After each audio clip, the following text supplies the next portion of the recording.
moo tax li nga wax ni man tey lu ma waroon góorgóorlu rek tey war naa def lu ko ëpp parce que biñ ma téye aéroport biñ ma wàccee tey su ko àddina bi yëgee c'est grâce à vous la presse yéen a jël combat bi yenn ko ba ñëpp yëg ko am na ay journalistes yoo xam sax seen direct dañ ko arrêté woon jël ma avant que ñuy nangu samay téléphone cette presse là nag man mënuma leen fay particulièrement fii Mohamed daf ma ni sànq fii nga dëkk effectivement di profiter wu di remercier Bougane c'est mon jeune frère dinaa ci dellu si waat lu bëri seex naa ko ak moom bi ma génnee keroog prison il était question ñu naan nañ ko yóbbu Europe na toog fii d'abord traumatisé waat sama waa kër Europe rek loolu mënuma ko woon mu nekkoon njàqare parce que d'abord papa est venu si Suvière parce que dañ ko war a lii loolu mënuma ko woon mais moo ma yóbbu ci benn clinique ba xool suma yaram kon Bougane mënuma ko fay j'en profite pour wax ko parce que ku gërëmul bi ma nekkee clinique dama dégg ñu ne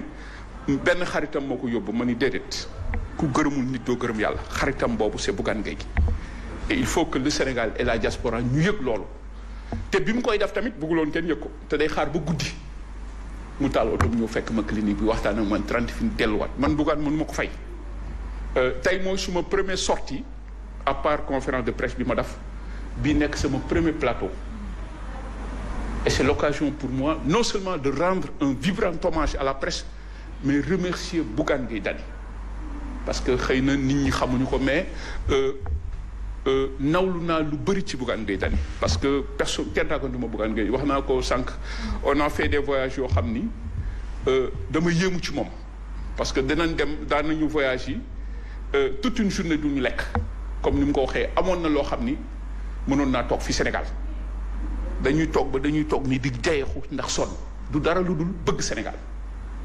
kon kooku je crois que il faut que nit ñi xam kan mooy Bougane Gueye Dany. Maintenant me concernant xam naa ci dellu si waat tout à l'heure on va parler de beaucoup de choses incha allah sama emprisonnement c'est vrai que tey xam nga lu la bett rek mën la mais nag dama jël lépp teg ci loxo yàlla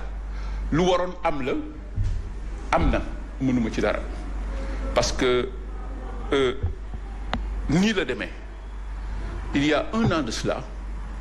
le ministre Alioune Badara Cissé dafa organiser j'en profite pour remercier moom aussi dafa organiser benn journée de réflexion sur l'immigration clandestine qui endeuille tout le continent man maa nekkoon l'expert associé bi doon animer conférence bi alors puisque la migration parce que dafa am ñaari type de migration forcée et économique c'est ce qui nous concerne nous le Sénégal les causes gis ngeen ko dafa ñëwaat tey le chômage endémique des jeunes l'extrême pauvreté les problèmes de mauvaise gouvernance etc bi wax ji bëree la représentante de l'Union européenne bi fa nekkoon madame Patrice Debonne ni ma monsieur Seye man de ñun def nañu lu nekk sax dans le cadre de tout cela soo ma joxee sa email man kat dinaa la yónnee pour nga xam au cours de ces dernières années liñ fi dugal ci xaalis non seulement mu yónnee ma document bi quelques jours après ñu recevoir ñu avec une délégation à l'Union européenne c'est important parce que dégg naa beaucoup de spéculation mais il est bon que plateau bu mel nii daal ma leeral ko boo xoolee ça fait 1 an j'ai posé une question c'est des questions d'économie politique c'est des questions de relations bilatérales entre des institutions et l'État du Sénégal c'est des questions de questionnement lu ñu laaj ma ni xaalis boobu de puisque xale yaa ngi dee et je crois que nous dans notre mission de veille et d'alerte et de sensibilisation nous avons jugé nécessaire interpeller le président rek xëy na lu bëri moom xamu ko et dans les perspectives de solution pour ñu avancer il faut que ñu évaluer ñu xam ni ñun kat xaalis bi ki ñu ko joxoon Pape Makhtar mii li ñu ko séddoon moom fu mu ko dugal ak lu mu ci def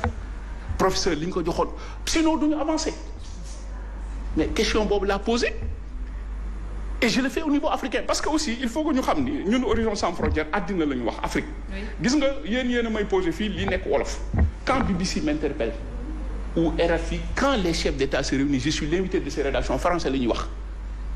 seulement dem nañu ba nga xam ni ci complot yooyu moo ma indi lii alors am naa droit poser question en tant que citoyen en tant qu'organisation dans mon rôle d'alerte lii laa laaj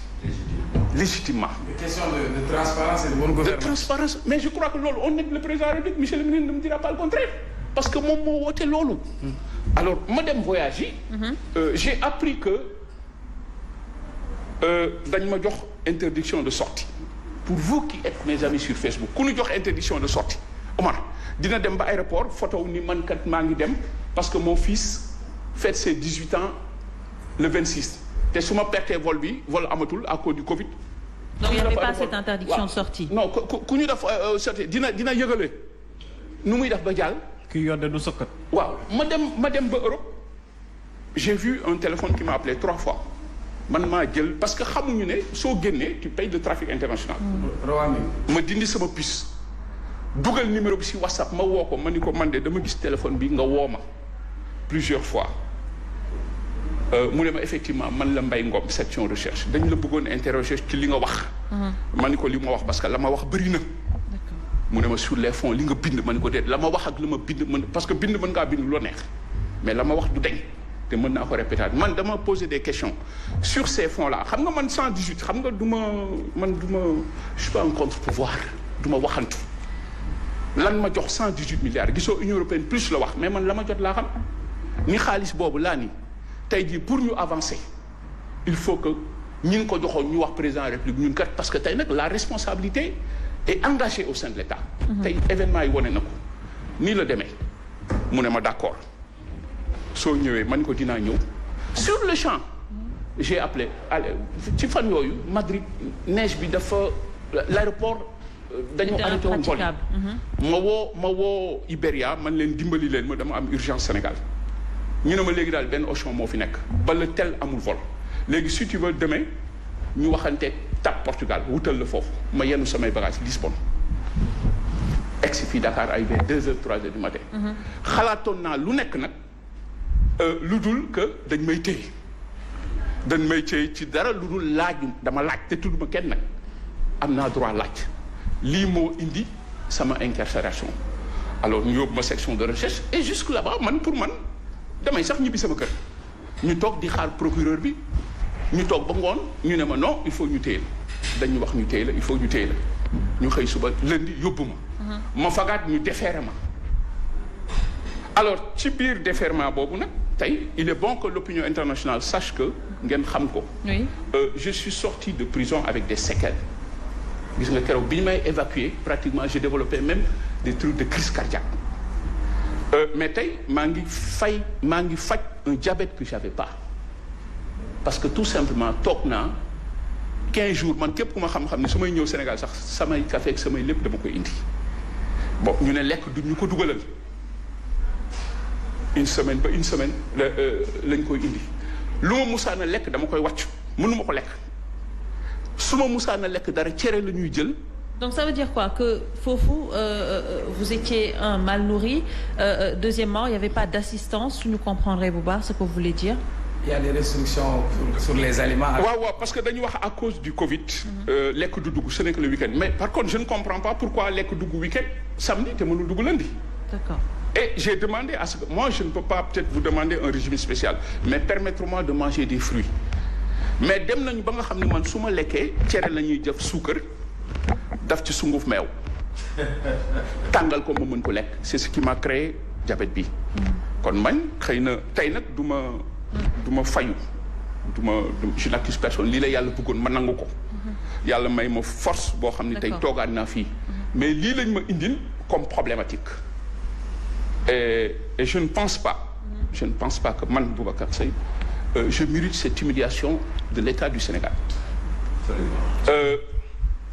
Est-ce que njortoo ni tey da nga nekk di nga baal ma nee na da nga nekk di payer sa amitié wala sa lien yi nga xamante ne da nga ko am ak Bougane Gueye Dany. waaw mais kon ñu tooñ Bougane Gueye Dany ñu tooñ ma parce que xam nga li ma booleeg Bougane c'est important ne ngeen may ma tuuti xam nga gis nga Bougane kenn boolewu ma ak moom Bougane dafa samp un mouvement Gëm sa bopp. jël téléphone am woo ma ni ma jël mu ne ma man la Bougane Gueye Dany dama la soxla xam nga bi ma ñëwee si li ma wax mais li ma Bougane wax j'aurais voulu que le président de la République wax ma ko parce que l'État marocain me l'a fait ambassade bi daf may jël fii yóbbu ma Maroc. boole ma ak ay ministres dañu bëggoon xam telle ou telle problématique loo ci xalaat dès que le roi Mohamed VI fu mu mën nekk ci àddina su defee discours l'agent de presse marocain le directeur mu ngi may déglu. daf ma naan monsieur Seyta réaction kon Bougane Gueye daf ma woo ni ma man kat dafa am lu ma teg. je vais revenir sur gëm sa bopp pourquoi c'est important mën naa ci wax lu bëri. mais cër boobu ma ci joxoon laaj ma ñu ma man de diaspora bi dama ko bëgg a jox cër ci li may def. xam nga est-ce que vous comprenez cette vision prospective de Bougane donc cër boobu mu ma jox du man sëy diaspora bi la ko jox.